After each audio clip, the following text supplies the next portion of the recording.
கிருபன உடனே வேற ஒரு கிருப குரூப் கூட என்ன நினைச்சிடாதீங்க. அந்த கிருபை சொல்ல, அந்த கிருபையை பத்தி பேசுறதுக்கோ அதை மார்க்கெட்டிங் பண்றதுக்கு நாங்கள் வரல. இது ஒன்று சொல்லிக் கொடுக்குது கிருபையை பத்தி, அதை பத்தி மட்டும் தான் பேச போறோம். அவன் இயேசுவின் நாமத்தை சொல்லி, அவன் அந்த இயேசுவின் நாமத்தை குறித்து இந்த மாதம் முழுவதும் நான் பார்த்து கொண்டிருக்கிறோம்ல.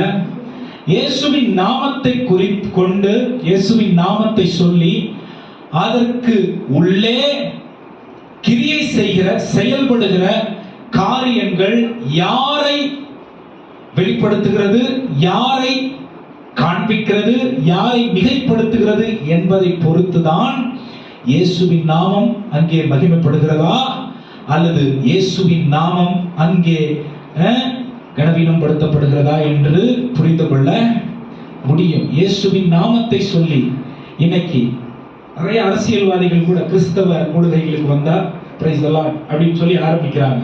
அது என்ன இயேசுவின் நாமத்தை உயர்த்துதா? பிரைஸ் தி லார்ட் மட்டும்தான் இயேசுவின் நாமம். அதுக்கப்புறம் நிறைய அவங்க இந்த திட்டங்களை கொடுக்குறேன், அந்த திட்டங்களை கொடுக்குறேன், இதை பண்றேன், அதை பண்றேன். நமக்கு அவங்க சொல்லும் போதே தெரியாதெல்லாம் வரப்போற திட்டம் இல்ல. ஆனால் தேவன் பொய்யுரையாதவர். அவர் சொன்னதை அப்படியே செய்யும் அளவும் ஒரு நாளும் அவர் தன்னை மாற்றிக் கொள்வதில்லை. தன்னுடைய நாமத்தை அவர் குறைத்துக் கொள்கிற தேவன். வேதம் சொல்லுகிறது, ஆண்டவர் எல்லாவற்றையும் நமக்கு கொடுத்திருக்கிறார். ஆனால் அவருக்கு உரிய கனத்தை அவர் யாருக்கும் கொடுக்கவே இல்லை. ஏன் அவருக்குரிய கனத்தை அவர் யாருக்கும் கொடுக்கல அப்படின்னு சொன்னா, அவர் அந்த காரியத்தின் நிமித்தமாய் மட்டுமே இந்த உலகத்தை அவர் ஆளுகை செய்கிற தேவனாய் இருக்கிறார். சோ இன்னைக்கு கிருபையினுடைய கிருபைனா என்ன, கிருபையால் நமக்கு கிடைத்திருக்கிற ஆசீர்வாதங்கள் என்ன, கிருபை நம்முடைய வாழ்க்கையில் கிரியை செய்கிறதுனாலே நாம் எண்ணத்தை அடைகிறோம், பெற்றுக்கொள்கிற. ஒரு 4-5 வாரம் போவோம், எண்ணத்தை பெற்றுக்கொள்கிறோம், அடைகிறோம். இந்த கிருபை நம்முடைய வாழ்க்கையில் கிரியை செய்வதற்கு நாம் எதை புரிந்து கொள்ள வேண்டும், எதை சரியாய் அறிந்து கொள்ள வேண்டும், எதை அறிந்து கொண்டிருக்கிற காரியங்களை விட்டுவிட வேண்டும் என்கிறதையும் நாம் பார்க்க வேண்டிய தேவை இருக்கிறது. யாக்கோபு 4ஆம் அதிகாரம் 6ஆம் வசனம். யாக்கோபு 4ஆம் அதிகாரம் 6ஆம் வசனம். ஆமென். கிருபை ஒரு என்ன சொல்றதுங்க, நிறைய பேர் பொதுவா டெஃபினிஷன் என்ன அப்படின்னா, it is given to somebody who is not deserving. யார் தகுதி இல்லாதவர்களுக்கு அருளப்படுகிற ஒன்றுதான் கிருபை. ஆமென். இன்னும் கொஞ்சம் கூடுதலா நான் சொல்லட்டுமா? வேதம் என்ன சொல்லுது? வேதம் என்ன சொல்லுது தெரியுமா? தாழ்மை உள்ளவர்களுக்கு தேவன் தகுதியே தாழ்மைதான். ஹல்லேலூயா. ஆண்டவர் கிருபையில நான் வாழுறேங்க, ஆண்டவர் கிருபை என்னிலே செயல்படுதுங்க, ஆண்டவருடைய கிருபையிலே நான் பாடலை பாடுகிறேங்க, ஆண்டவர் கிருபையிலே நான் பிரசங்கிக்கிறேன், ஆண்டவர் கிருபையினாலே நான் இசை வாசிக்கிறேன் அப்படின்னு என்னால சொல்லிவிட முடியாது. ஏன் முடியாது? கிருபை தாழ்மையோடு பின்னி பிணைந்திருக்கிற ஒரு காரியம். எங்க தேவன் கொடுத்ததை நான் அங்கீகரிக்கிறேனோ, எந்த உயரத்திலும் என்னுடைய வாழ்க்கையில் தேவனுடைய காரியங்கள் வெளிப்படுகிறதோ, வெளிப்படும் பொழுது தாழ்மையின் ரூபம் அல்லது தாழ்மையின் நிறைவு என்னிலே காணப்படாவிட்டால் ஒழிய தேவனுக்கு அது மகிமை சேராது. ஆமென். ஹல்லேலூயா. ஸ்ட்ரெயிட் ஃபார்வர்ட் காட்ஸ் வேர்ட், நேரடியான தேவனுடைய வார்த்தை. பெருமை உள்ளவர்களுக்கோ தேவன் எதிர்த்து நிற்கிறார், தாழ்மை உள்ளவர்களுக்கோ தேவன் கிருபை. ஹல்லேலூயா. புரியுது நான் சொல்றது? ஆமென். இயேசு கிறிஸ்துவினுடைய தாழ்மை என்ன தெரியுமா? ஆம் ஆம் என்றும் இல்லை இல்லை என்றும். ரொம்ப தெளிவான ஒரு புரிதல் இயேசு கிறிஸ்துவினுடைய வாழ்க்கையில கிருபை செயல்பட்டதை நான் பார்க்க முடியும். ஒரு பக்கம் தன்னை தரை மட்டுமாய் வெறுமையாக்கி தாழ்த்தினார், இன்னொரு பக்கம் வானங்களும் பூமியையும் அவர் படைத்த விதத்தில் அவ்வளவு மேன்மையான ஒழுக்கம் அடங்கியிருந்தது. ஆமென், ஹல்லேலூயா. தேவனுடைய கிருபை எப்படி வெளிப்படுதா? ஒரு பக்கம் தாழ்மை, அது யாருக்கு தான்? தேவனுடைய மகிமைக்காக தான். இன்னொரு பக்கம் ஒழுக்கம், இன்னொரு பக்கம் சரியான வாழ்வு, இன்னொரு பக்கம் அவருக்கு கொடுத்ததான காரியத்தில் உக்கிரானத்துவம். இது கிருபை. ஹல்லேலூயா. எத்தனை பேருக்கு இந்த தெளிவு, இந்த புரிதல், இந்த வெளிப்பாடு இல்லாம இருந்தது? வாசிங்க இந்த வசனத்தை. யாக்கோபு 4:6 அவர் அதிகமான கிருபையை அளிக்கிறாரே. கவனிங்க, அவர் 5ஆம் வசனத்துல இருந்து வாசிங்கம்மா. நம்மில் வாசமாய் இருக்கிற ஆவியானவர், நம்மில் வாசமாய் இருக்கிற இந்த கிருபை யார் கொடுக்கிறது? யார் நமக்கு காட்டுறது? நம்மில் வாசமாய் இருக்கிற ஆவியானவர் நம்மிடத்தில் வைராக்கிய வாஞ்சையாய் இருக்கிறார் என்று. எப்படி இருக்கிறாரா? நம்மிடத்துல வைராக்கிய வாஞ்சையா இருக்கிறார். அப்படின்னா என்னது? இவனுக்கு இதை செஞ்சே முடிச்சிருவேன் நானு. ஆமென். இந்த பெண்ணுக்கு இந்த காரியத்தை இந்த பூமியில நான் நிறைவேற்றிய தீர்த்து விடுவேன். இதுதான் வைராக்கிய வாஞ்சை. ஆமென். இயேசு கிறிஸ்துவை சொந்த ரட்சகராய் ஏற்றுக்கொண்டிருக்கிற நான் அவருக்காக சாகவும் தயாராக இருக்கிறேன். இதான் வைராக்கிய வாஞ்சை. ஆமென். நம்மில் இருக்கிற ஆவியானவருக்கு நம்முடைய வாழ்க்கையை தேவனைப் போல மாற்றி விடுவதற்கு வைராக்கிய வாஞ்சையுடையவராய் அவர் இருக்கிறார். ஆமென். இத சரியா புரிந்து கொண்டு இதுக்கு என்ன நான் பூரணமா தரை மட்டுமா தாழ்த்தினா மட்டும்தான் தேவனுடைய காரியம் என்னிலே விளங்கும். இல்லனா தேவனுடைய கிருபையினால புரிந்து கொள்ள, தேவ கிருபை, அன்பு, விசுவாசம், நம்பிக்கை, இதெல்லாம் ரொம்ப ஈஸியா, இரக்கம், இதெல்லாம் ஈஸியா யூஸ் பண்றோம். அதனுடைய அர்த்தம் தெரியுமா? தெரியணும். ஆமென். அதுதான் ஒரு சாதாரண விசுவாசிக்கும் ஒரு வேத அறிவு உள்ள விசுவாசிக்கும் உள்ள வித்தியாசம். ஆமென். சாதாரண வேலைக்கு கிருபைங்க, எல்லாம் ஆண்டவர் நடத்துதல்ங்க, அப்படி இல்ல. எனக்கு தெரியணும். ஆவியானவர் வைராக்கிய வாஞ்சை உள்ளவராய் என்ன இயேசுவை போல மாற்றுவதற்கு திட்டம் கொண்டிருக்கிற தேவன் அவர். ஆமென். நான் என்ன பண்ணணும்? அவர் நடத்துதலுக்கு பூரணமா ஒப்பு கொடுக்கணும். இல்லனா கிருபை வெளிப்படாது. ஹல்லேலூயா. கிருபை வெளிப்படாது. கிருபை வெளிய எப்படி தெரியும்? அதை நான் பின்னாடி சொல்றேன். சொல்லுங்க. வைராக்கிய வாஞ்சை உள்ளவர் தேவ வாக்கியம் வீணாய் சொல்லுகிறது என்று நினைக்கிறீர்களா? தேவ வாக்கியம் வீணாய் சொல்லுகிறது. நான் இதெல்லாம் என்ன சொல்றது எனக்கு தெரியல. உங்களில் இருக்கிற பரிசுத்த ஆவியானவர் வைராக்கியம் வாஞ்சை உடையவர். வேத வாக்கியம் வீணாய் சொல்லுகிறது என்று நினைக்கிறீர்களா? வாசிங்க. அவர் அதிகமான கிருபையை அளிக்கிறாரே. அவர் அதிகமான கிருபையை அளிக்கிறாரே. அதனால் தேவன் பெருமையுள்ளவர்களுக்கு எதிர்த்து நிற்கிறார், தாழ்மையுள்ளவர்களுக்கோ கிருபை அளிக்கிறார் என்று சொல்லியிருக்கிறது. ஆமென். நேரடியா 5வது வசனம் 6வது வசனத்தை விளக்கி காட்டுகிறது. என்ன சொல்றாரு? பரிசுத்த ஆவியானவர் உனக்குள்ள இருக்காரு. பரலோகத்தை நன்றாய் அறிந்தவர் அவர். பரலோக திட்டங்களை உங்களுடைய வாழ்க்கையில் பூரணமாய் நிறைவேற்ற செய்கிறவர் அவர். அதனால வைராக்கிய வாஞ்சையுடையவராய் ஒவ்வொருவரையும் இயேசுவை போல மாற்றுவதற்கு தீர்மானித்திருக்கிறார். வேத வசனம் சொல்லுகிறதை நீங்கள் அறியவில்லையா? பெருமை உள்ளவர்களுக்கு, அப்படியே பெருமை உள்ளவர்கள் யாரப்ப? இந்த வைராக்கிய வாஞ்சையை புரிந்து கொள்ளாம, இந்த வேத வாக்கியங்களின்படி நடக்காம, இந்த பரிசுத்த ஆவியானவரை அவருடைய பூரண நடத்துதலுக்கு ஒப்பு கொடுக்காமல் தங்கள் விருப்பத்திற்கு பூமியில் வாழ்கிறவர்கள் பெருமை உள்ளவர்கள். ஆமென். தேவனுடைய விருப்பத்திற்கு பூமியில் வாழ்கிறவர்கள் தாழ்மை உள்ளவர்கள். ஆமென். ஹல்லேலூயா. தேவ விருப்பத்திற்கு நீங்கள் நானும் பூமியில வாழ்ந்தா கிருபை நமக்கு பெருகும். ஆமென். தேவ மகிமை நம்மிலே விளங்கும். தேவனுடைய ரகசியங்கள் வெளிப்படும். ஏன்னா பரிசுத்த ஆவியானவர் அந்த வாஞ்சையோடு தான் நமக்குள்ள வாசமா இருக்கார். ஹல்லேலூயா. தனித்து நம்மளுடைய அடையாளங்கள் பூமியில எப்படி இருக்க வேண்டும் என்பதில் தேவனுக்கு, பரிசுத்த ஆவியானவருக்கு பெரிய ஈடுபாடு இல்லை.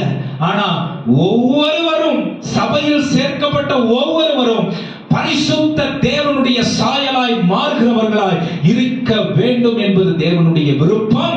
அந்த விருப்பத்திற்கு தான் அவர் வேலை செஞ்சிட்டு இருக்காரு. ஹல்லேலூயா, ஹல்லேலூயா, ஆமென். இந்த காரியம் சொல்லும் போது ஒரு காரியத்தை சொல்றேன். எல்லாம் ஒரு தரிசனத்துல, ஒரு கொடையின் கீழே இல்லனா இந்த கிருபை வெளிப்படாது. ஆமென். பாஸ்டர் இதுதான் சபை தரிசனம் சொன்னா, சின்ன குழந்தை சண்டே ஸ்கூல் எடுக்கிற டீச்சர் அத உக்ரானத்துவமா எடுத்துக்கணும். ஆமென். கிராம ஊழியம் செய்யறவங்க சபை தரிசனம் இது. போதகர் இத சொல்லி கொடுத்திருக்காரு. இத அந்த ஆளுகையின், அந்த இயேசு கிறிஸ்துவினுடைய லீடர்ஷிப் மாடல் பாருங்க, இப்படிதான் இருக்கும். லீடர்ஷிப் மாடல் 3 பேர் அனுப்புறாரு, 12 பேர் அனுப்புறாரு, 72 பேர் அனுப்புறாரு, 500 பேர் அனுப்புறாரு. திரும்பி வந்து இயேசுவுக்கு, பிரதான அப்போஸ்தலர்களுக்கு என்ன பண்றாங்க? கணக்கு ஒப்புவிக்கிறாங்க. அக்கவுண்டபிலிட்டி இல்லனா நான் பெருமை உள்ளவர்கள். ஆமென். நான் என்ன பண்றேன்னு என் சபை போதகருக்கு தெரியல. ஆமென். செஞ்ச பிறகு இல்ல, செய்யறதுக்கு முன்னாடியே தெரியலனா நான் பெருமை உள்ளவன். வேணாதான் சொல்லுது. ஏன்னா நேர் எதிர் தன்மையை நான் எடுக்கிறேன், தரிசனத்தை மதிக்கல. ஆமென். தேவன் என்ன ஒரு விஷயத்திற்கு உருவாக்கிக்கிட்டு வராரு, அந்த விஷயத்துக்குள்ள நான் வரல, அந்த விஷயத்துக்கு வெளியில இருந்து என் விருப்பத்துக்கு நான் செயல்படணும்னு நினைக்கிறேன். தேவ மகிமை என்னில் விளங்காது. ஆமென். பக்கத்தில் பார்த்து சொல்லுங்க, வேத வசனத்தை தான் பேசிக்கிட்டு இருக்காரு, கோபத்துல கத்தல. ஆமென். பரிசுத்த ஆவியானவர் வைராக்கிய வாஞ்சை உடையவராக இருக்கார். ஆமென். ஒரு பக்கம் தேவனுடைய கிருபை, இதுவும் எதுக்குன்னா நான் விசுவாசத்துல உறுதிப்படணும்ன்றதுக்கு. இன்னொரு பக்கம் தேவனுடைய திட்டங்கள், இது எதுக்குன்னா தேவன் ஒழுங்குள்ளவர் என்று நான் என்னை காண்பிப்பதற்கு. இது ரெண்டும் ஒண்ணா வந்துச்சுன்னா தேவ சாயல் என்னிலே விளங்கும். ஆமென். இந்த பயத்துக்கு இடம் இல்ல, பிசாசுக்கு இடம் இல்ல, அவனுடைய கிரியைகளுக்கு இடம் இல்ல, அவனுடைய திட்டங்களுக்கு இடம் இல்ல. தேவனுடைய ராஜ்யம் என்னாலே கட்டப்படுகிற ஒன்றா இருக்கும். ஏன்னா என்னுடைய ஆளுகை என்கிட்ட இல்ல, என்னுடைய ஆளுகை பரிசுத்த ஆவியானவர்கிட்ட இருக்கு. ஹல்லேலூயா. அதுக்கு தான் சர்ச்சுக்கு வரும். இந்த ரகசியத்தை யூடியூப்ல கிடைக்காது. ஆமென். இந்த ரகசியம் வெளியே இங்க தெரியாது, கிடைக்காது. இந்த ரகசியம் எத்தனை முறை இந்த வசனத்தை படிச்சிருக்கீங்க? தாழ்மை உள்ளவருக்கு கிருபை அளிக்கிறார் அப்படின்னு கண்ணீர் சொட்டு விட்டு, பெருமை உள்ளவருக்கு எதுக்கு, அதுக்கு மேல இருக்கிற வசனம். ஆமென்.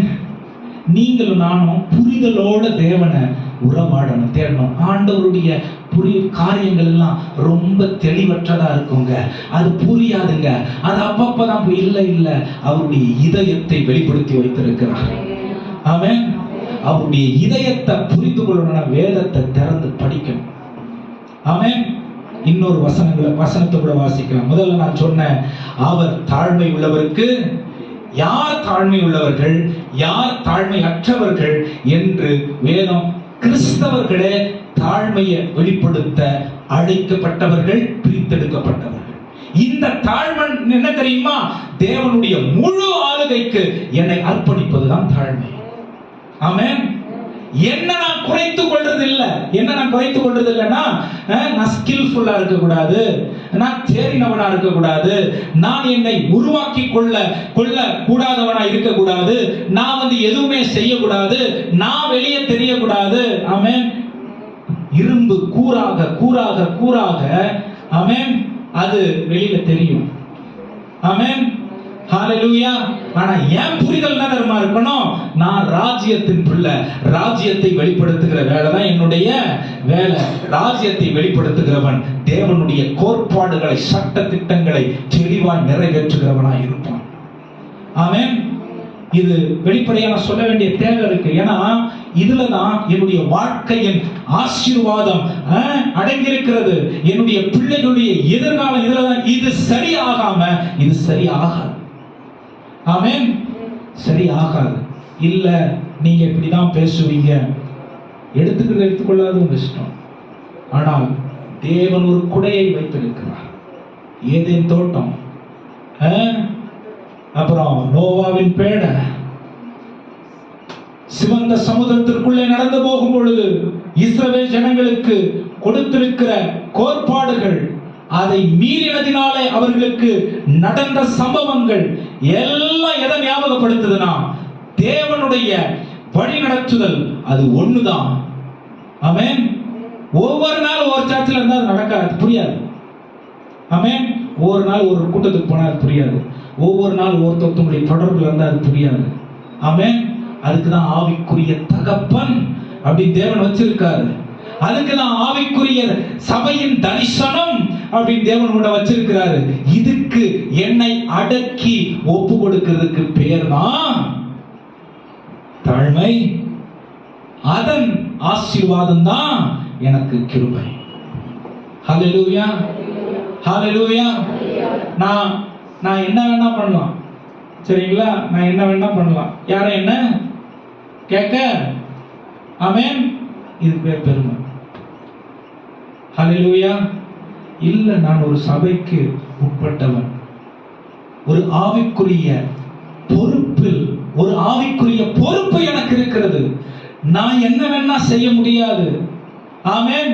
என்னுடைய குடும்ப காரியங்களுக்கு, திட்டங்களுக்கு போதகருடைய வழிநடத்துதலும் போதகருடைய ஆலோசனையும் தேவை. இது எங்க சபை கோட்பாடுகளுக்கு விரோதமா இருக்கக்கூடாது. ஆமென். வேத சட்ட திட்டங்களுக்கு எதிராக இருக்கக்கூடாது. இதுக்கு பேர் தான் தாழ்மை. ஆமென். எனக்கு எவ்வளவு விஷயம் தெரியும் அப்படிங்கிறது இதுல ஹைலைட் ஆகுறது இல்ல. நான் எவ்வளவு வேதத்தை சரியா புரிஞ்சு வச்சிருக்கேங்கிறதுல தான் இதுல ரகசியம் அடங்கி இருக்கு. எனக்கு எவ்வளவு விஷயம் தெரியுதுன்றது முக்கியம் இல்ல. ஆமென். ஆண்டவர் என்னை எப்படி நடத்த விரும்புறாருங்கிறது தான் முக்கியம். ஹல்லேலூயா, ஹல்லேலூயா. ஆமென். 2 தீமோத்தேயு 2ஆம் அதிகாரம் 1ஆம் வசனம். இல்ல, அதுக்கு முன்னாடி எபிரேயர் 4ஆம் அதிகாரம் 16ஆம் வசனம். எபிரேயர் 4ஆம் அதிகாரம் 16ஆம் வசனம்.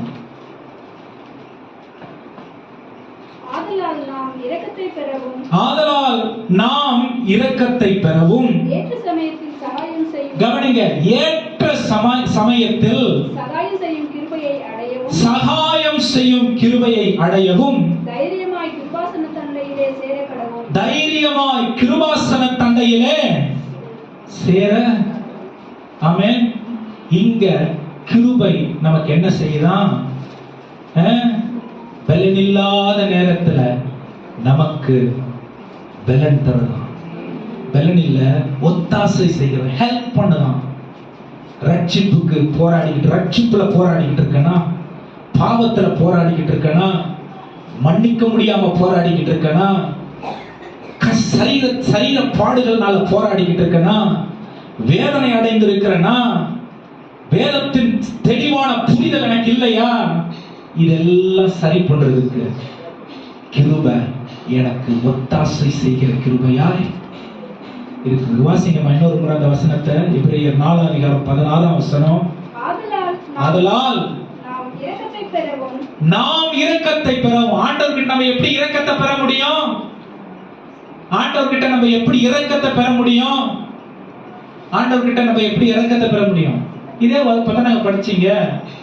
ஒருவருக்கு ஒருவர் உதவி செய்கிறதின் மூலம், ஆமென், அவருடைய கிருபை எனக்கு சுதந்திரமாய் மாறுகிறது. ஆமென். எல்லாரும் எனக்கு உதவி செய்யணும்னு நினைக்க கூடாது. நான் போய் 4 பேருக்கு உதவி செய்யணும். ஹல்லேலூயா. ஆமென். எல்லாம் எனக்கு வேணும்னு நினைக்க கூடாது. எல்லாம் நான் சொல்றேன். இல்ல இல்ல இல்ல இல்ல, நான் எத்தனை பேருக்கு ஆசீர்வாதமா இருக்கிறேன். ஆமென். இதுல இன்னொன்னு சொல்லட்டுமா?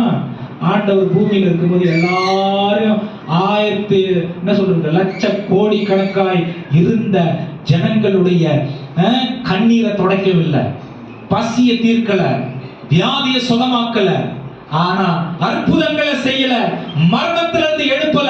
ஆனா அவர் செஞ்சதெல்லாம் தேவன் நாமம் மகிமைக்காக, அவர் ராஜ்யத்தின் சாட்சிக்காக செஞ்சார். ஆமென். இந்த தெளிவு புரிதலும், ஐயோ எவ்வளோ ஏழைங்க இருக்கட்டும், எவ்வளோ கஷ்டப்பட்டு இருக்கட்டும், எவ்வளவு கண்ணீர் வடிக்கிறவங்க இருக்கட்டும், ஆமென், ஹல்லேலூயா, ஆண்டவர் சொல்லி அந்த வார்த்தையை மறந்துடாதீங்க. உங்களுக்குள்ள உங்களை தேவனை போல மாற்றுவதற்கு வேத வசனத்தை கொண்டு வைராக்கியம் வாஞ்சை உடையவரால் உங்களை நடத்துவதற்கு ஆவலோடு எதிர்பார்த்து கொண்டிருக்கிற பரிசுத்த ஆவியானவருடைய சத்தம் செவிகளில் விழும். இல்லனா நான் செய்யறதெல்லாம் எனக்கு சந்தோஷமா இருக்கும், தேவனுக்கு ஏற்புடையதா இருக்காது. எனக்கு சந்தோஷமா இருக்கிறத நான் செய்யணுமா, என் திருப்திக்கு நான் செய்யணுமா, தேவனுக்கு ஏற்புடையதை நான் செய்யணுமா? தேவனுக்கு ஏற்புடையதை நான் செஞ்சா எனக்கு சகாயம் கிடைக்கும். ஆமென்.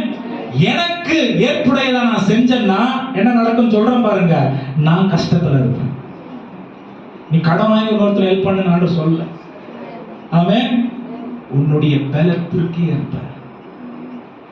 இதெல்லாம் வேதத்தின் ரகசியங்க. உலகத்தினுடைய தன்மையை சூழ்நிலையை நான் மாற்றிவிட முடியாது. இது யதார்த்தம். நான் மனுஷன், இது எனக்கு புரியணும். ஆமென். ஐயோ அவங்க ஏழை, இவங்க பணக்கார, இவங்க கஷ்டம். இல்ல இல்ல இல்ல, தேவன் ஆண்டவர் இயேசு கிறிஸ்து அவருக்கு கான்ஸ்டன்டா உதவி செஞ்சவங்க யார் தெரியுமா? இயேசு கிறிஸ்துவுக்கு கான்ஸ்டன்டா தொடர்ந்து பண உதவி செய்தவர்கள் யார்? யார்? ஏரோதின் குடும்பத்தில் இருந்தவர்கள். ஐயோ அவங்க கிட்ட நான் சொல்ல முடியுமா? ராஜாவின் குடும்பத்தில் இருந்தவர்கள். ஆமென். சூசன் நாள், இவங்க எல்லாம், இவன் நாள் எல்லாம். ஏன் நான் இதை சொல்றேன்னா, ஆமென், தேவனுடைய வசனத்தை பரிசுத்த ஆவியானுடைய துணையோடு நான் பார்க்கும் பொழுது, ஆமென், இதுதான் வழி அப்படின்னு நிச்சயிக்கப்பட்ட புரிதலை ஆண்டவர் நமக்கு தராரு. ஹல்லேலூயா. நம்மளும் மனுஷன் தான், நம்ம சூப்பர் ஹீரோஸ் இல்ல. இயற்கைக்கு அப்பாற்பட்ட ஊர்ல நம்ம பண்றது இல்ல. ஆனா இன்னைக்கு இந்த சூழ்நிலையில வேண்டிய காரியத்தை அவர் நம்மை கொண்டு அவர் நாம மகிமைக்காக தெளிவா செய்கிறார். ஆமென். ஆனா அவர் நாம மகிமைக்காக செய்தா அதை விட மன ரம்யம், மன திருப்தி உலகத்துல வேற எதுவும். இன்னொன்னு சொல்லட்டுமா, அவர் சொல்றத நம்ம செஞ்சா அது கடைசி வரைக்கும் போகிறது ஒன்றா இருக்கும். இல்லைன்னா இவர் கம்பளி கொடுக்குறாரு நானும் கம்பளி கொடுக்கணும், இவரு படம் கொடுக்குறாரு நானும், அந்த மாதிரி ஆயிடும். அது ஊழியம் இல்லை, அது வேதம் சொல்லி கொடுக்குறது. அது ஏமாத்து வேலை. வேதம் சொல்லி கொடுக்காது. வேதம் என்ன தெரியுமா சொல்லி கொடுக்குது? இயேசு கிறிஸ்து தான் நமக்கு விதிவிலக்கு. உலகம் முழுவதும் எவ்வளோ பேர் இருந்தாங்க, தேவனுடைய நாமம் மகிமைக்காக மரித்தோனை உயிர்த்தெழ செய்தார். ஆமென். அங்க என்ன தெரியுமா நடந்துச்சு? நாயின் ஊர்ல ஒருத்தன் உயிரோடு எழுப்பினோன்னு என்ன தெரியுமா நடந்துச்சு? எல்லாரும் தேவனுடைய நாமத்தை மகிமைப்படுத்தினாங்க. நீங்களும் நானும் செய்யற கிரிய தேவனுடைய நாமத்தை மகிமைப்படுத்தினா அந்த காரியம் எனக்கு ஒத்தாசையானதா இருக்கும். அது என்னுடைய வாழ்க்கைக்கு கிருபையாய் மாறும். ஆமென். எல்லாமே நம்மளால முடியாது. ஹல்லேலூயா. இதை விட கீழே இறங்கி தெளிவா எப்படி சொல்றது எனக்கு தெரியல. ஆமென்.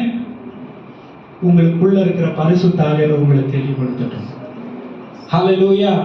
இன்னொரு வசனம், முதல்ல நான் சொன்னேன், அவர் தாழ்மை உள்ளவர்களுக்கு கிருபை அளிக்கிறார்.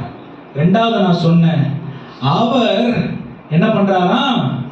சகாயம் பண்ணும் கிருபைய நமக்கு தருகிறாராம். ஆமென். உலகத்தின் ரட்சகர் நம்மை இல்லை. ஆமென். உலகத்தின் ரட்சகர் இயேசு. உலகத்தினுடைய பசியை தீர்க்கிற வேலை நம்மளது இல்லை. ஆமென். ஆனா ஆத்தும பசிக்கு வழிகாட்டுற வேலை நம்மளது. ஆமென். ரட்சிப்புக்கு, நீதிக்கு, அழிவில்லாத ராஜ்யத்திற்கு கொண்டு காட்டு வழிகாட்டுகிற வேலை யாரு? நம்மளது. இதுக்கு நிறைய ஒழுங்குகள் இருக்கு. அது வரும் காலங்களில், வரும் நாட்களில் நான் சொல்லி கொடுக்குறேன். இன்னைக்கு நேரம் இல்லை. 2 தீமோத்தேயு 2 அதிகாரம் 1 வசனம். 2 தீமோத்தேயு 2ஆம் அதிகாரம் 1ஆம் வசனம். வேகமா வாசிங்க.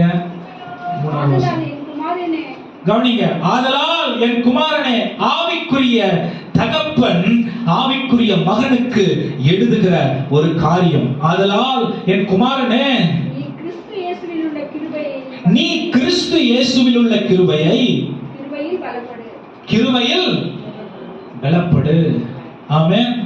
நம்முடைய பலம் எதுவா இருக்கணும்? பலப்படுத்துகிற கிருபை. இது எங்க நடக்குது? கிறிஸ்து இயேசுக்குள்ள நமக்கு நடக்குது. அது எப்படி நமக்கு கிடைக்கும்? பூரண அர்ப்பணிப்புல கிடைக்கும். அர்ப்பணிப்பு இல்லாம, ஒப்பு கொடுத்தல் இல்லாம கனவுல கூட காணாதீங்க, கிருபை நம்மளுக்கு வெளிப்படாது. ஏன்? ஏன்? ஆண்டவர் ஒரு வரைமுறையை வைத்திருக்கிறார். அதற்கு வெளியே அவர் செயல்படவே மாட்டார். செயல்படவே மாட்டார். ஆமென். ஏன் செயல்பட மாட்டாரு? நம்மள அவர் பிரித்தெடுத்ததின் நோக்கமே அந்த வரைமுறைக்குள்ளே நாம் நம்மை மறைத்துக் கொள்வதற்கு அல்லது ஈடுபடுத்திக் கொள்வதற்காகவே நம்மளை பிரித்தெடுத்திருக்கிறார். அதுக்குதான் நான் அடிக்கடி சொல்லுவேன், உலகத்தான போல நம்முடைய திட்டங்கள் இருக்கக்கூடாது, உலகத்தான போல நம்முடைய எண்ணங்கள் இருக்கக்கூடாது, உலகத்தான போல நம்முடைய செயல்பாடுகள் இருக்கக்கூடாது, உலகத்தான போல நம்முடைய புரிதல்கள் இருக்கக்கூடாது. அவங்க சொன்னாங்க அதனால நான் இதை செஞ்சேன், இவங்க சொன்னாங்க இதனால இதை செஞ்சேன், இதுக்கு எனக்கு நல்லதுன்னு தெரியும் அதனால நான் செஞ்சேன் இருக்கக்கூடாது. வேத வசனம் நமக்கு சொல்லிக் கொடுக்க பரிசுத்த ஆவியானவருடைய பூரண நடத்துதல்ல நம்முடைய வாழ்க்கை உறுதிப்பட்டு இருக்கும் பொழுது நாம் குழப்பம் இல்லாதவர்களாய் இருப்போம். கிறிஸ்துவின் பலப்படுத்துகிற கிருபை நம்மை ஆட்கொள்ளும். ஹல்லேலூயா. இது ஒரு பெரிய சந்தோஷம், இது பெரிய சந்தோஷம். ஹல்லேலூயா, ஹல்லேலூயா, ஆமென். நம்மை பலப்படுத்துகிற பைபிள் சொல்லுது, பலப்படுத்துகிற கிறிஸ்துவினாலே எல்லாவற்றையும் செய்ய எனக்கு. பிலிப்பியர் 4ஆம் அதிகாரமா 6ஆம் வசனமா 13ஆம் வசனம். எதை சொல்றாரு பவுல்? இங்க எதை சொல்றாரு? சிறைச்சாலையில் இருக்காரு, கை கால்கள் கட்டப்பட்ட நிலைமை இருக்கு, அவரால் பலப்பட்ட அநேகர் இருந்தாலும் அவர் கட்டப்பட்ட நிலைமையில் இருக்காரு. ஆமென். அவருடைய போராட்டம், சரீர போராட்டம் பயங்கரமானதா இருக்கு, துன்புறுத்தலுக்கு உட்பட்டு இருக்கிறாரு. ஆனா வேத வசனம் சொல்லுது, எனக்கு உதவி செய்கிற, எனக்கு உதவி செய்கிற அப்படின்னா என்னை பலப்படுத்துகிற கிறிஸ்துவினாலே. ஆமென். சூழ்நிலையை பார்த்தா ஆண்டவர் தெரிய மாட்டார். ஆமென். சூழ்நிலைக்கு ஏற்றபடி நீங்களும் நானும் செயல்படுகிறவர்களா இருந்தா தேவனுடைய மகிமையை நம்முடைய வாழ்க்கையிலே ஜனங்கள் காண மாட்டார்கள். தேவனுக்கு நாம் செய்கிற காரியங்கள் மகிமையை கொடுக்காது. ஆமென். சூழ்நிலைக்கு ஏற்றவாறு நம்ம மாறிக்கிட்டு இருந்தா நமக்குன்னு ஒரு அடையாளம் இருக்காது. ஆமென். பவுல் சொல்றாரு, என்னை பலப்படுத்துகிற கிறிஸ்துவினாலே. அவ்வளவு ஒரு புரிதல், எல்லாவற்றையும் செய்ய எனக்கு பலன் உண்டு. ஆமென்.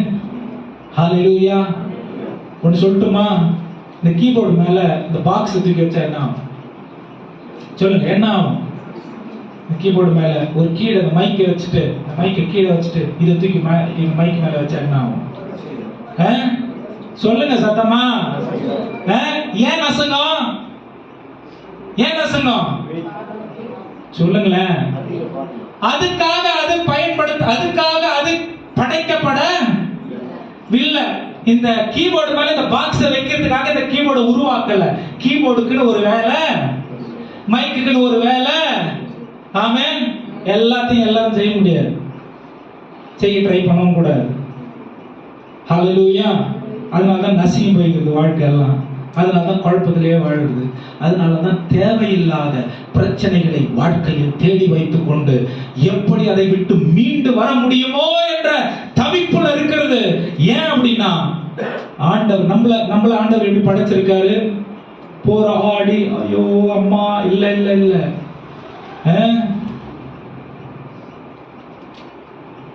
பைபிள் சொல்லி கர்த்தர் மேல் உன் பாரத்தை வைத்து விடு. ஹல்லேலூயா. வருத்தப்பட்டு பாரம் சுமக்கிற எல்லாரும் இடத்துல வாருங்கள், நான் உனக்கு இளைப்பாறுதல். அப்படின்னா என்ன அர்த்தம்? அப்படின்னா என்ன அர்த்தம்? சுமையை சுமக்கிறதுக்கு பூமியில ஒன்ன நான் தெரிந்து கொள்ளல, கிறிஸ்துவுக்குள்ளே விடுதலையாய் வாழ வேண்டும் என்பதற்காகவே உன்னை நான் தெரிந்து கொண்டிருக்கேன் தேவன் சொல்றாரு. ஹல்லேலூயா. அப்ப ஏன் இவ்வளவு சும வாழ்க்கையில? அப்ப ஏன் இவ்வளவு போராட்டம்? ஏன் இவ்வளவு அழுத்தம்? ஏன் இவ்வளவு பிரச்சனை? பிசாசு போராடுறான் பிரதர். இல்ல, தேவையில்லாத பாரத்தை நீ தலையில் தூக்கி வச்சிருக்கிற. பிசாசெல்லாம் போராடுறது இல்ல, நிறைய விஷயம் பிசாசு செய்யறதே இல்ல. ஆமென். சும்மா ஆவேல வைக்கிறது. பிசாசுக்கு வக்காலத்து வாங்குறவங்க வைக்காதீங்க. அவன் கால் கீழே இருக்க வேண்டியவங்க. பிசாசு எங்க இருக்க வேண்டியவன்? நீ ஏன் தூக்கி தலையில வச்சுக்கிற? அதான் கேட்கிறாரு, உன் பலவீனத்தில் என் பலன் பூரணமாய் இருங்கும், பூரணமாய் விளங்கும். வேற வசனம் என்ன தெரியுமா சொல்லுது? நீ வருத்தப்பட்டு பாரம் சுமக்கிறியா? உன் வாழ்க்கையில தீராத பிரச்சனைகள் இருக்கா? குழப்பம் இருக்கா? வேதனை இருக்கா? பயம் இருக்கா? கவலை இருக்கா? எதிர்காலத்தை குறித்து என்ன நடக்குமோ, என்னுடைய வாழ்க்கை சூழ்நிலை என்னவா இருக்குமோன்ற கேள்வி இருக்கா? நீங்க போக வேண்டிய இடம் தேவனுடைய சமூகம். ஹல்லேலூயா. நீங்க போக வேண்டிய, தேடி போக வேண்டிய இடம் இயேசுவின் பாதம். ஆமென். ஹல்லேலூயா. 18 வருஷம் ஒரு பெண்மணி கோபம் வந்துருது. என்ன பண்றது? இப்படி இவ்வளோ பேசுறாரு, இன்னும் நம்ம இப்படி இருக்குமே அப்படின்ற மாதிரி. ஒரு பெண்மணி, மன்னித்துக் கொள்ளுங்க அந்த வார்த்தைக்கு, எல்லா இடத்துலையும் போய் தேடுறா, எந்த இடத்துலையும் விடுவிக்காம வரல. இயேசு கிறிஸ்துவை நாடி போறா, விடுதலையாக்கப்பட்டுறா. ஆமென். பக்கத்துல பார்த்து சொல்லுங்க, நான் ரட்சிக்கப்பட்டிருக்குது விடுதலையான வாழ்க்கையை பூமியில வாழ்றதுக்குதான். ஆமென். பாரம், நான் பாரம் சுமக்கிறது ரெண்டாவது. ஐயோ, அந்த பொண்ணை பாத்தியா, ரொம்ப அக்கறை மாதிரி. அந்த பொண்ணை பாத்தியா, இது பாத்தியா, அதை பாத்தியா, இப்படி பாத்தியா, அப்படி பாத்தியா, அவள் அந்த அக்கறைலாம் கிடையாது. இதுதான் பிசாசு. ஆமென். இதுதான் பிசாசு. அக்கறைமா தான் ஆரம்பிக்கும். ஆமென். கிருபை கிறிஸ்துவுக்குள் நாம் பலப்படுவதற்கு நமக்கு ஒத்தாசை செய்கிறது. ஆமென். என்னுடைய வீக்னஸ் பெருசா பேசுறதுக்கு உதவி செய்யறது இல்ல, கிறிஸ்துவுக்குள்ள நாம் பலப்படுறதுக்கு எனக்கு உதவி செய்யுது. ஐயோ, நான் குறை உள்ளவன். ஆமென். எனக்கு ஒரு அம்மா தெரியும், நம்ம சர்ச்சில் தான், இப்போ இல்லை, அந்த அம்மா இறந்துட்டாங்க. அப்ப நான் சின்ன பையனா இருக்கும்போது பார்த்துருக்கேன். 6வது நடக்கும்போது யோ யோ யோ யோ குதிச்சு கீழே விழுந்துரும். பிரசங்க டைம்ல எல்லாம் கீழே தான் இருக்கும். 6வது முடிஞ்ச உடனே எந்திரிச்சு போகும்.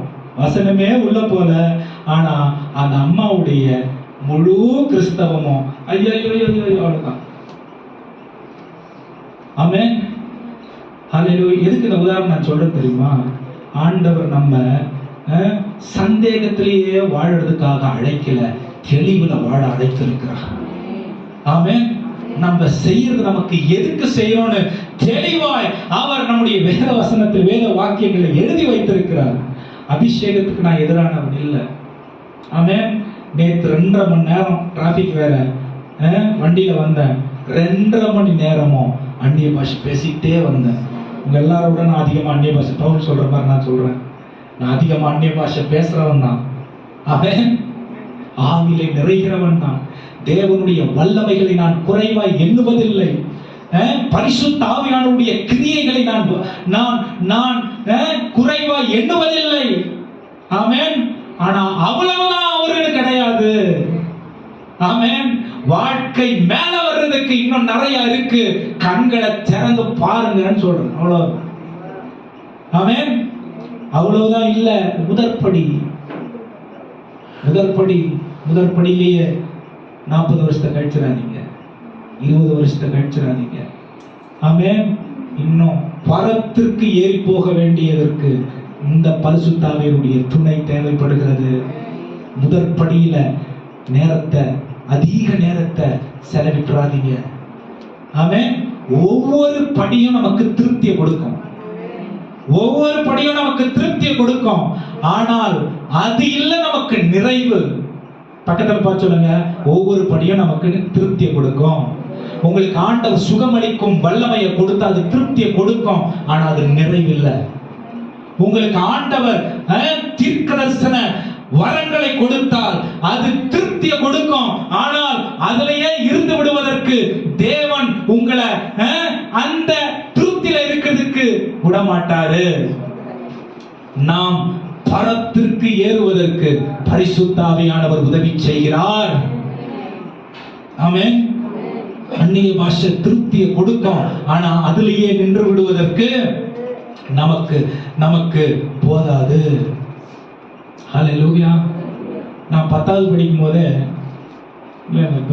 வெள்ளூர்ல சும்மா சுத்தி நின்றோன்னு சொல்லிட்டு, டேய் ஏறுங்கடா கார்ல, காட்பரையா ஏறுங்கடா, ஆஃப்ட் ஹவுஸரோட போயிட்டேன். அங்க பெரிய சர்ச்சில் ஆல்நெட் பிரேயர்லாம் போவோம். ஆஃப்ட் ஹவுஸ் ஏறுங்க கார்ல. எதுக்கு எல்லாம் கிடையாது. இப்போ ஒரு பாஸ்டர் தம்பி வாங்கினா ஏன் எங்க போனோம் ஏதா எல்லாம் ஃபுல் டீட்டெயில்ஸ் கொடுத்தா தான் இவர் வருவார். இவர் அவ்வளோ பெரிய ஆள். இல்லைன்னா நானே தனியாக பண்ணுவேன். எவ்வளோ கேவலம். ஆஃப்டர் போட்டு எல்லாம் போங்க, நான் பாஸ்டர் பையன் இன்னொரு 3-4 பசங்க அங்கே போய் ஒரு ரூமில் போட்டாங்க. எல்லாம் ஜெபம் பண்ணுங்க. பெரியவங்கெல்லாம் ஒரு சைடு, சின்ன பசங்கள்லாம் ஒரு சைடு. ஜெபம் பண்ணுங்கப்பா. ரொம்ப ஆர்வம் தாங்க முடியாது. பயங்கரமா ஜெபம் பண்றது. சாப்பாடு வரமாட்டேன். அப்படியே பயங்கரமா ஜெபம் பண்ற பாஸ்டர் வந்து, டேய் என்ன பண்ற? அவரை பார்த்தாலே வேற பயம். என்ன பண்ற? ஏன் சாப்பாட்டுக்கு வரல? ஜெபம் ஜெபமா அப்படின்னு வருது. எவ்வளவு பேரை பார்த்துருப்பாங்க நம்மள மாதிரி. நம்ம தான் நினைக்கிறோம் ஒரு பாஸ்டர் ஒன்று எவ்வளோ பேரை பார்த்துருக்கோம் ஜெபம் பண்ணுறேன். அப்புறம் வெளில நான் பாஸ்டர் அம்மா ஒரு 3 மணி நேரம் அவங்க கடந்து வந்த பாதையை சொல்கிறாங்க. நான் பாடும் பொழுது எல்லாம் அவுட் அடிக்குதுன்னெலாம் சொல்லுவாங்க. தம்பி 2.5 வருஷம் நான் முறையாக கர்நாடக சங்கீதம் கற்றுக்கிட்டேன். அதுக்கப்புறம்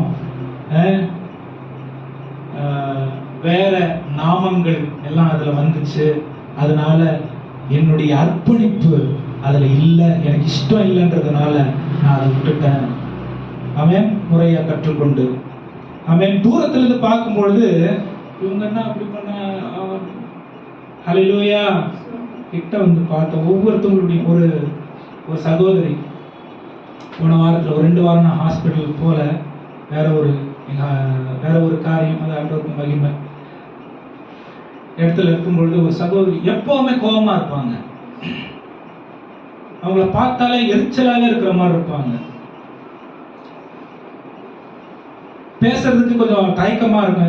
ஏதாவது திட்டாங்கன்னு வைங்களேன், அது ரொம்ப ஐயோ அப்படின்னு சொல்லிட்டாங்களே. எப்பவுமே அப்படியே இருப்பாங்க. அவங்கள பார்த்தா நிறைய பேர் அவங்க கிட்ட கூட எப்பவுமே தனியா வேற இருப்பாங்க. நான் நிறைய பார்த்துருக்கேன். ஒரு நாள் 2 வாரத்துல போன வாரத்துல அவங்க கிட்ட உட்கார்ந்து, சிஸ்டர் எப்படி இருக்கீங்க? ரொம்ப கஷ்டம் ஐயா. அது கஷ்டமா? நீங்க சூப்பர்வைசரா இருக்கீங்க, அவ்வளோ பெரிய ஒரு டிவிஷன் கீழே இருக்கு, உங்களுக்கு என்ன கஷ்டம்? அப்போ சொல்றாங்க, என் முதல் குழந்தை மனநிலை அவ்வளோ சரியில்லாத குழந்தை. என் கணவர் துபாயில் இருக்காரு. என்னுடைய 3வது பிரசவத்தை நானே வீட்டில் இருந்து பார்த்துக்கிட்டேன், கூட யாருமே இல்லை. இப்போவும் என் பசங்க எங்கள் அம்மா வீட்டில் இருக்காங்க ஊரில். எங்கள் ஹஸ்பண்ட் துபாயில் இருக்காரு. 2-3 முறை வந்துட்டு போயிட்டாரு. இப்படிதான் இருக்காங்க. என் குழந்தைங்க ஒரு பக்கம். இன்னைக்கு இப்போ இருக்கிற சூழ்நிலைக்கு 3 குழந்தைங்களுக்கும் உடம்பு சரியில்லை. போன வாரம் சொல்கிறாங்க குழந்தைங்களுக்கு உடம்பு சரியில்லை. என் ஒருத்தவங்களுடைய சம்பாதியம் தான். என்னுடைய நிலைமை இப்படி இருக்கு. ஆனால் வெளிப்புறமா சிலர் என்னை பற்றி பேசுகிற காரியங்கள் அது வேற.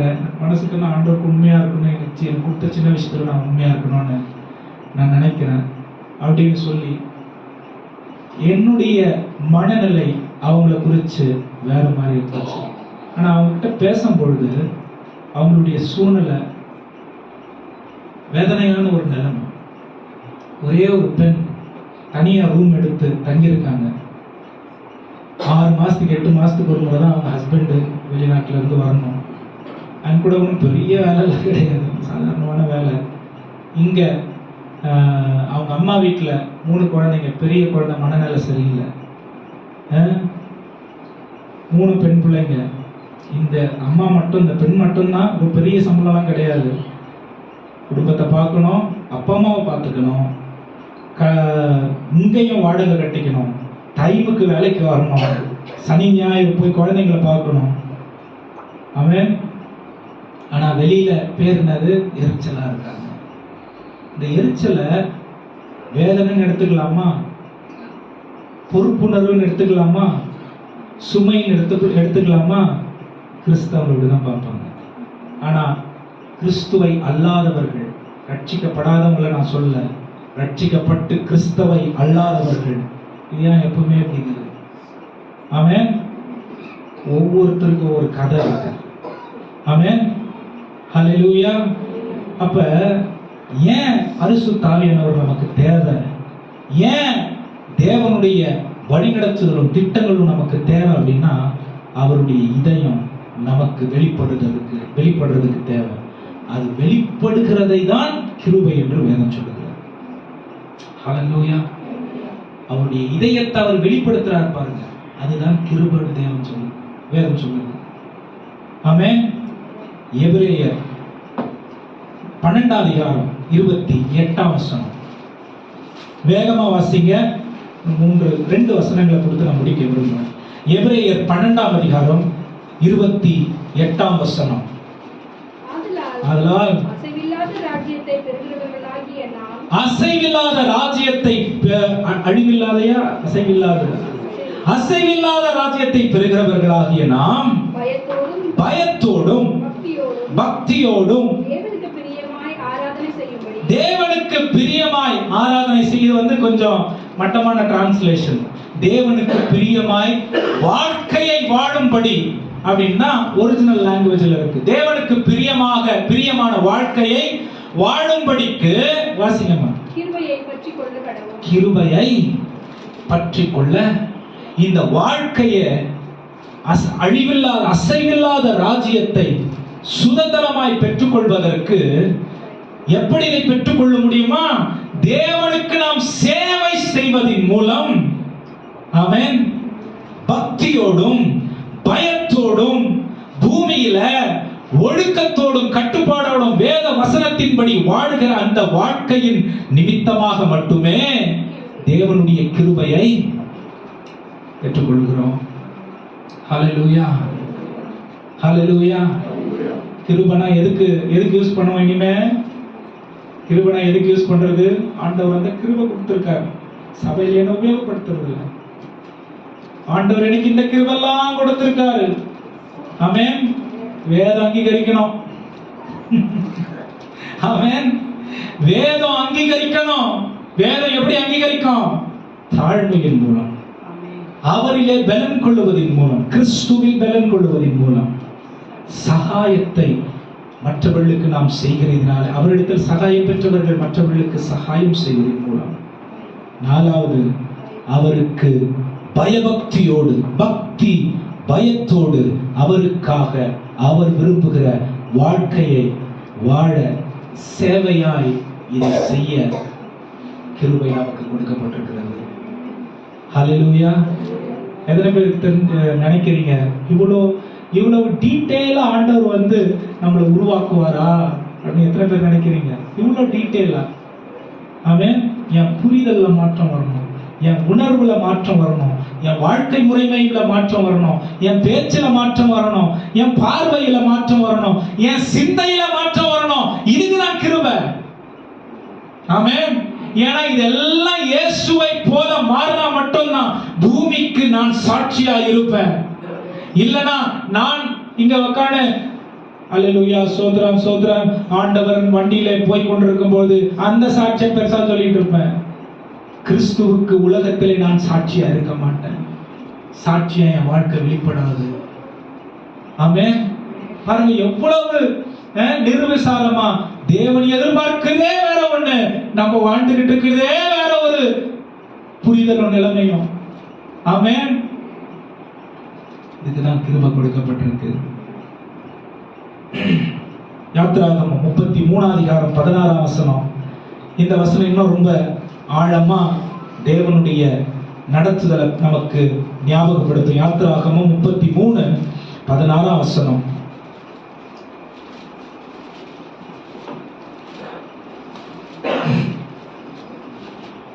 ನನಗೂ ನಿನ್ನ ಪ್ರಜೆಗಳಾದ ಇವರಿಗೂ ನಿನ್ನ ಅನುಗ್ರಹ ದೊರಕಿತೆಂಬುದು ನೀನೇ ನಮ್ಮ ಸಂಗಡ ಬರುವುದರಿಂದಲೇ ಹೊರತು ಬೇರೆ ಯಾತರಿಂದ ತಿಳಿದು ಬರುವುದು? ಇದರಿಂದ ನಾನು ನಿನ್ನ 14 இருந்து வாசிங்கம்மா. 14 இருந்து. ಅದಕ್ಕೆ ಯೆಹೋವನು ನಾನೇ ನಿಮ್ಮ ಜೊತೆಯಲ್ಲಿ ಬಂದು ನಿಮಗೆ ವಿಶ್ರಾಂತಿಯನ್ನು ಉಂಟು ಮಾಡುವೆನು. மோசே கேக்குறாரு, ஆண்டவரே நீங்க வரலனா நான் இங்க இருந்து போக மாட்டேன். ஆமென். கிருபையின் பிரதானமான புரிதல் தேவனோடு ஒவ்வொரு நொடியும் சஞ்சரிப்பது, தேவனுடைய பிரசன்னத்தினால் நிரம்பி இருப்பது. கிருபையின் பிரதானமான புரிதல் தேவன் போன்னு சொல்ற இடத்துக்கு போறது, தேவன் போவாதன்னு சொல்ற இடத்துக்கு போவாதது. கிருபையின் பிரதானமான புரிதல் தேவனுடைய இதயத்திற்கு சந்தோஷத்தை கொண்டு வருகிற ஒரு காரியம். என்னை துக்கப்படுத்தினாலும் தேவனுக்கு நான் சந்தோஷத்தை கொண்டு வர வேண்டும் என்கிறதை சூஸ் பண்றது. ஆமென். ஹalleluya. வாசிங்க இந்த வசனத்தை 14 இருந்து. ಅದಕ್ಕೆ ಯೆಹೋವನು ನಾನೇ ನಿಮ್ಮ ಜೊತೆಯಲ್ಲಿ ಬಂದು, ஆண்டவர் சொல்றாரு, நான் உனக்கு முன்பாக சென்று, ನಿಮಗೆ ವಿಶ್ರಾಂತಿಯನ್ನು, அப்படி இல்ல, என் சமூகம் உனக்கு முன்பாக செல்லும், நான் உனக்கு இளைப்பாறுதலை. ஒத்துக்க மாட்டான் இவன். மோசே செட்டில் ஆக மாட்டான். இன்னைக்கு நம்ம வரங்களையும் வல்லமைகளையும் புடிச்சிட்டு செட்டில் ஆயிடுறோம். மோசே செட்டில் ஆக மாட்டான். இந்த வரம் வல்லமை இருக்கட்டும், ஒரு பக்கம் இருக்கட்டும் அது, ஆனா நீங்க எனக்கு வேணும். ஆமென். God is even more better than the gifts and talents that you hold. ஆமென். நாம் சுமந்து கொண்டிருக்கிற வரங்களும் வல்லமைகளையும் கிருபைகளையும் மேலாக தேவன் இன்னும் நிறைவானவரும் போதுமானவருமாய் இருக்கிறார். இன்னைக்கு இந்த காரியங்களை நம்பி நான் சொல்றேன்ல, முதல் படியில செட்டில் ஆயிடுறது, 2வது படியில திருப்தி அடைஞ்சிருது, 3வது படியில உட்கார்ந்துருது, 4வது படியில வீடை கட்டி அங்கே வாழ்ந்துருது. பரலோகத்துக்கு போறதுக்கு விருப்பம் இல்லை. பரலோக தேவன் இயேசு கிறிஸ்து என்ன பண்ணாரு? சிலுவையில பரலோகம் கேக்குது, எப்பா யார் போறது? என் ஜனத்துக்கும் எனக்கும் இருக்கிற அந்த இடைவேளையை யார் சரி பண்றது? இயேசு கிறிஸ்து, நான் போறேன். ஆமென். இன்ட்ரோடக்ஷன்ல இருந்து எண்டு போடுற வரைக்கும் தேவ திட்டத்திற்கு தன்னை பூரணமாய் ஒப்பு கொடுத்தவர் இயேசு. நம்ம என்ன பண்றோம்? இன்னைக்கு நான் யாருன்னு தெரியறதுக்கு அவர் வேணும். ஆமென். நான் யாருன்னு மற்றவங்க சொல்றதுக்கு எனக்கு தாளம் போடுறவங்க 4 பேர் எனக்கு வேணும். அவங்க கொஞ்சம் அப்படியே வளர்ந்து வந்தாங்கன்னா, உண்மை இல்லாதவங்க வெறுப்பை காட்டுறதுக்கு ஆண்டவருடைய சமூகம் வேணும். அதுக்கு இயேசு கிறிஸ்து பாருங்க, எல்லாம் முடிந்ததுன்னு சொல்ற வரைக்கும் ஆண்டவர் சொல்றதை அப்படியே செஞ்சாரு. நான் போறேன்னு சொன்னதுல இருந்து எல்லாம் முடிஞ்சதுன்னு சொல்ற வரைக்கும் தேவனுடைய சித்தத்தின்படியே பூரணமாய் வாழ்ந்தார். கிருபை பூரணமாய் அவருக்கு இருந்தது. வேதம் சொல்லுது இல்லையா? தேவ கிருபையிலும் மனுஷ தயவிலும் நிறைந்தவராய் அவர் இந்த 12 வயசுல அவர் தேவாலயத்தில் இருக்கும் பொழுது அங்க சொல்றாங்க. ஹல்லேலூயா. நீங்களும் நானும் யார முன்மாதிரியை எடுத்து எந்த கட்டத்துல தேங்கி போய் கிடக்கும், இந்த கட்டத்துல இருந்து மேல தூக்கி விடுறதுக்கு தான் வைராக்கியமான ஆவியானவர் நமக்குள்ள இருக்காரு. ஹல்லேலூயா. ஆண்டவர் சொல்றாரு, எப்பா உனக்கு இன்னும் எவ்வளவு பெரிய காரியத்தை வச்சிருக்கிறேன், நீ ஏன் இதுலயே நிக்கிற? என்னுடைய மகத்துவங்கள் இதுல இல்ல, இது மட்டும் இல்ல, நீ மேல ஏறி வா. பாருங்க, என் சமூகம் உனக்கு முன்பாக செல்லும், நான் உனக்கு இளைப்பாறுதலும் கொடுக்கிறாரு, சமூகத்தையும் அனுப்புறாரு. இவன் செட்டில் ஆக மாட்டான். ஆமென். ஹalleluya. பக்கத்துல பார்த்து சொல்லுங்க, நம்ம செட்டில்மெண்ட் பூமியில இல்ல. வீடு கட்டி செட்டில் ஆயிட்டேன். ஆமென். பிசாசு கொண்டு வருகிற மாயை இது தெரியுமா? இங்க நீ செட்டில் ஆயிட்டனா பரலோகத்துல உனக்கு இடம் இல்லை. ஆமென். சில வயசானவங்க எல்லாம் பார்த்துருக்கேன், பேகை தூக்கிட்டு அதுல ட்ராக்ஸை வச்சுக்கிட்டு. ஆமென். இன்னைக்கும் அவங்க ரிட்டையர்ட் ஆகி 15-20 வருஷம் ஆயிட்டு இருக்கும். இன்னைக்கும் வீடு வீடா போய் சுவிசேஷம் அறிவிச்சு சபைக்கு ஆட்களை கொண்டு சேர்க்கிற ஆட்கள் இருக்காங்க. ஆனா நான் ரட்சிக்கப்பட்டுட்டேன், சபையில சேர்ந்துட்டேன், என் பிள்ளைக்கு கல்யாணம் பண்றதுக்கு நான் செத்துட்டா எடுத்து போறதுக்கு கல்றது, என் பிள்ளை கல்யாணம் பண்றதுக்கு பாஸ்டர் இருக்கிறாரு, என் வாழ்க்கை செட்டில். நோ, அதுக்காக ஆண்டவர் நம்மளை அழைக்கல. பைபிள் சொல்லுது, தாய் தன் பாலகனுக்கு இறங்காமல் போவாலோ, அப்படி இல்லைனாலும் நான் இவ்வளவு அருமையான ஒரு தேவன். பரலோகத்திலிருந்து இறங்குற அந்த நேரத்திலிருந்து எல்லாம் முடிந்தது, நீங்க எனக்கு கொடுத்ததுனா நேர்த்தியா இந்த வாழ்க்கையில நீங்க சொல்ற மாதிரி செஞ்சு முடிச்சுட்ட ஆண்டவரேன்னு அவர் கிட்ட ஒப்பு கொடுத்துட்டு சாகுறாரு. அது பொறுப்பு, அது உக்கரானித்துவம், அது கிருபை. ஹalleluya. கிருபை வெறும் வீக்னஸ்ல ஹெல்ப் பண்றதுக்கு இல்ல, கிருபை தேவனை போல நம்மை மாற்றுவதற்கு, மாற்றுகிற வரைக்கும் நம்மள செட்டில் ஆகாம இருக்க வைக்கிறது தான் கிருபை. ஹalleluya. கடைசி அந்த தொடர்ந்து வாசிங்கம்மா இந்த வசனம், 15ஆம் வசனம். ಅದಕ್ಕೆ ಮೋಶೆ, ನೀನೇ ನಮ್ಮ ಸಂಗಡ ಬಾರದೆ ಹೋದರೆ, நீங்க வரலனா ನಮ್ಮನ್ನು ಇನ್ನಿಂದ ಹೋಗಗೊಡಿಸಬಾರದು, இங்க இருந்து எங்களை ಅನುಪ கூடாது, ನನಗೂ ನಿನ್ನ ಪ್ರಜೆಗಳಾದ ಇವರಿಗೂ ನಿನ್ನ ಅನುಗ್ರಹ ದೊರಕಿತೆಂಬುದು ನೀನೇ ನಮ್ಮ ಸಂಗಡ ಬರುವುದರಿಂದಲೇ ಹೊರತು ಬೇರೆ ಯಾತರಿಂದ ತಿಳಿದು ಬರುವುದು? ಇದರಿಂದ ನಾನು ನಿನ್ನ ಪ್ರಜೆಗಳಾದ ಇವರು ಭೂಮಿಯಲ್ಲಿರುವ ಬೇರೆ ಎಲ್ಲಾ ಜನಗಳಿಗಿಂತಲೂ ವಿಶೇಷವಾಗಿದ್ದೇವೆ ಎಂಬುದು ತೋರುವುದು ಅಂದನು. ಆಮೆನ್. ஹalleluya. அப்ப கூட கொஞ்சம் சுயநலம் இருக்கதான் செய்யுது. எல்லா ஜனத்தை விட நான் தனியா ஆண்டவர் சொல்றாரு, போ, பகல்ல உனக்கு மேக ஸ்தம்பம், இரவுல உனக்கு அக்கினி ஸ்தம்பம். ஹalleluya. உனக்கு மேக ஸ்தம்பம், இரவுல உனக்கு. ஆமென். எப்படி நமக்கு கிருபை பூரணமா நம்முடைய வாழ்க்கையில் இருக்குன்னு நமக்கு தெரியும். அவர் வெளிப்படுத்துவதன் மூலம் மட்டுமே. ஆமென். அவர் எப்படி வெளிப்படுத்துவார்னு இப்ப முன்னாடி வாசிச்ச 6 வசனங்களை நான் காட்டி விட்டேன், எப்படி அதை வெளிப்படுத்துவார்னு. கடைசி அந்த வார்த்தையை வாசிச்சு முடிக்கலாம். எபேசியர் 1:3 வசனம். எபேசியர் இந்த கிருபையை பற்றின புரிதல் வேதத்திலேயே நிறைய தெளிவடைந்தவர், அல்லது அதை குறித்து நல்லா புரிஞ்சு அதை அனுபவிச்சு அதை எழுதி வைத்து காண்பித்திருக்கிறவர் பவுல். நிறைய கிருபையை பத்தி அவர் பேசுறாரு. இன்னைக்கு எங்க இருந்து ஒரே வசனத்தை உருவி ஜனங்க என்ன பண்றாங்கன்னா கிருபைய ரொம்ப வீண்ல வழங்குறாங்க. எத்தனை ஆபத்துன்னு எனக்கு புரிய மாட்டேங்குது. கிருபை டான்ஸ் ஆடுறதுக்கு லைசன்ஸ் கொடுக்குது, கிருபை கீழே உருளுறதுக்கு லைசன்ஸ் கொடுக்குது, கிருபை இது பண்றதுக்கு இல்ல இல்ல இல்ல இல்ல. ரொம்ப ஒழுங்கு, ரொம்ப ரொம்ப கட்டுப்பாடோடு தேவனுடைய காரியங்களை செய்ய கிருபை உதவி செய்கிறது. ஹalleluya. வாசிங்க இந்த வசனத்தை. எபிரேயர் 1:3 வசனம். எபேசியர் 1:3 வசனம்.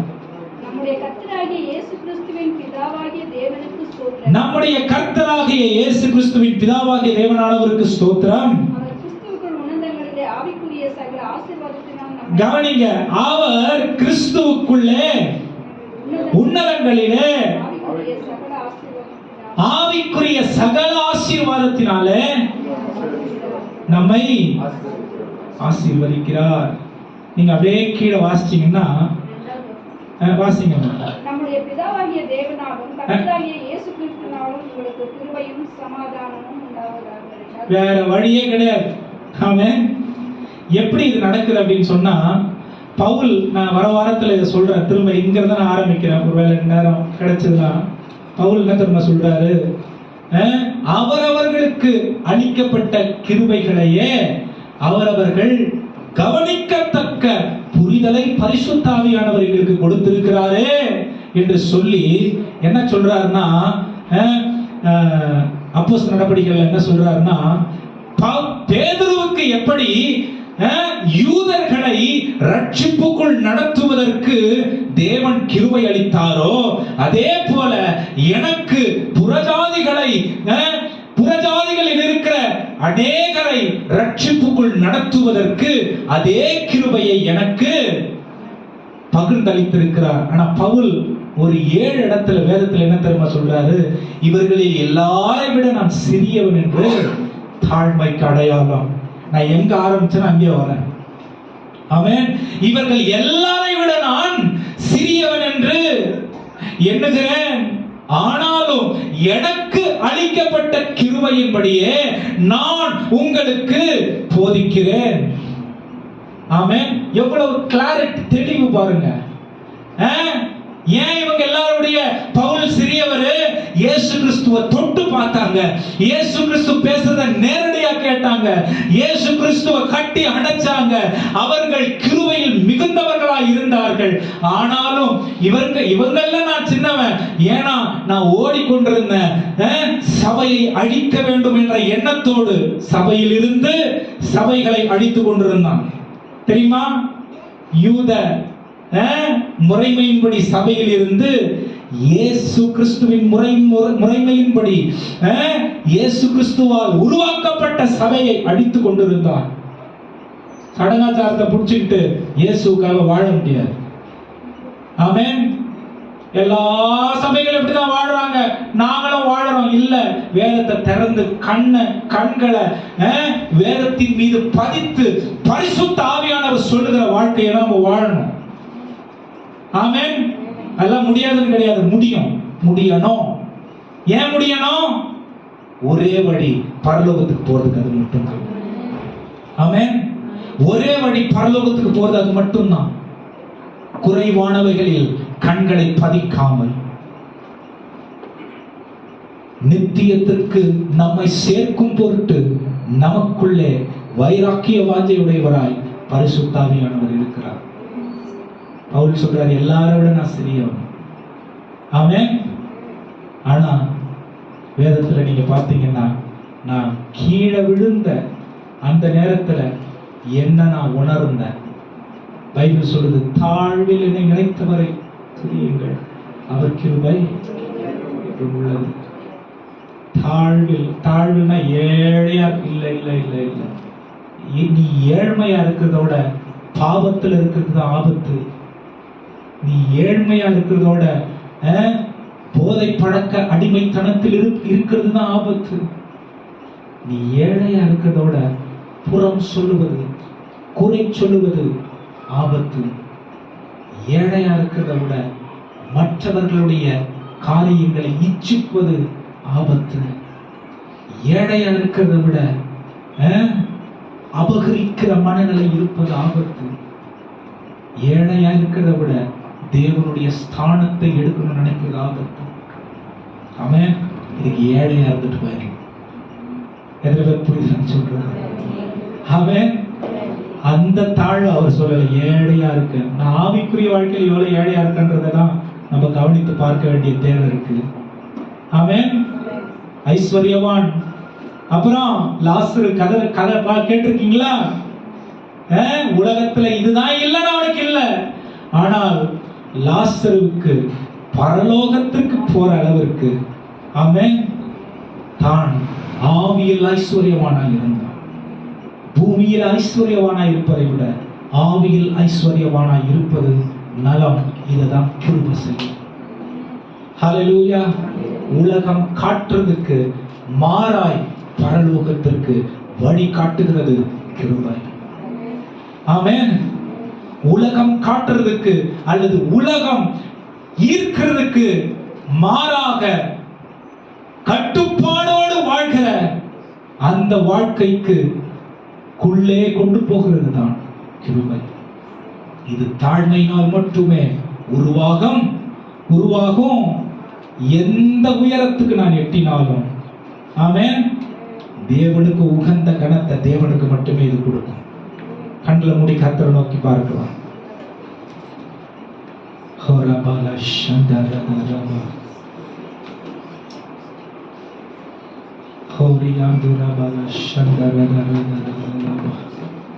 நல்ல விடுதலையாய் ஆண்டவருடைய கரத்தில் ஒப்பு கொடுத்து சொல்லுங்க, ஏசப்பா, என்னென்னமோ உலகத்தில் நாங்க கேட்கிறோம், என்னென்னமோ உலகம் சொல்லுது,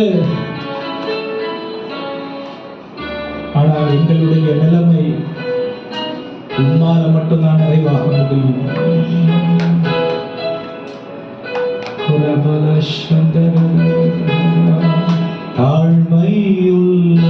தாழ்மையுள்ளவரிடோ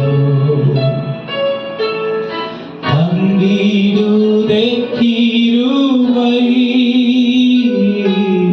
தாழ்மை ஒப்பு கொடுக்கணும்னா ஒப்பு கொடுங்க. பரிசுத்த ஆவியானவருக்கு விட்டு கொடுக்கிறதா விட்டு கொடுங்க. சொல்லுங்க, நீசப்பா நீசர் என் பாவம் நீங்கினாதே, நித்திய ஜீவன் பெற்றுக் கொண்டே, நீசர் என் பாவம் நீங்கினாதே, நித்திய ஜீவன். சொல்லுங்க எல்லாம் சத்தமா, காத்துக்கொள்ள கிருபை தாருமே, அதை காத்துக்கொள்ள கிருபை. சொல்லுங்க, தம் கிருபை அது பெரியது. தம் கிருபை எல்லாம் எழுதுறீங்க காலையில், நம்ம காலை வேளையில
Yeah.